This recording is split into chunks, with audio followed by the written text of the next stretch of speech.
Hello friends, now I am unboxing the titanium grey variant of Samsung Galaxy S25 Ultra.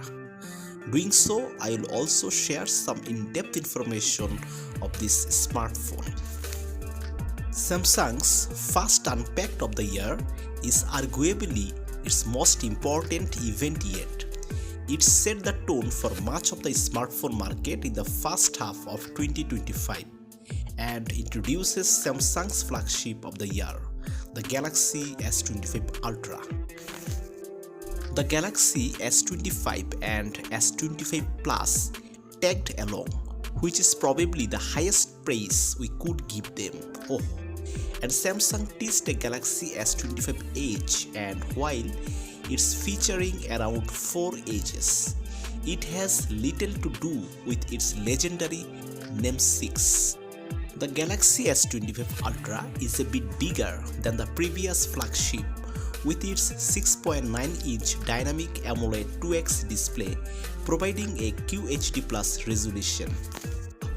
A major change in case of the Galaxy S25 Ultra camera is that the ultra-wide camera has been upgraded to 50 megapixel, which was previously 12 megapixel in S24 Ultra.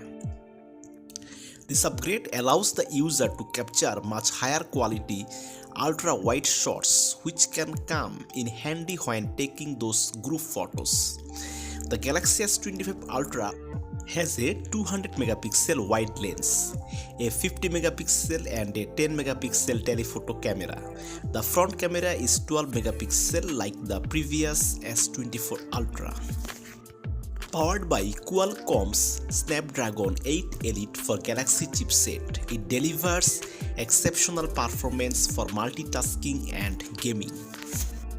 The new processor performs with a 40% improvement in neural processing, a 30% boost in CPU and a 30% increase in GPU efficiency over the previous generation, according to Samsung.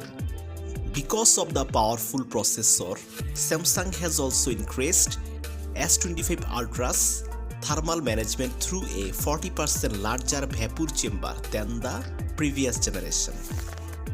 The device houses a 5000 mAh battery supporting 45-watt wired charging and a 25-watt wireless charging, and offers configuration of 12GB RAM paired with 256GB, 512GB or 1TB of internal storage.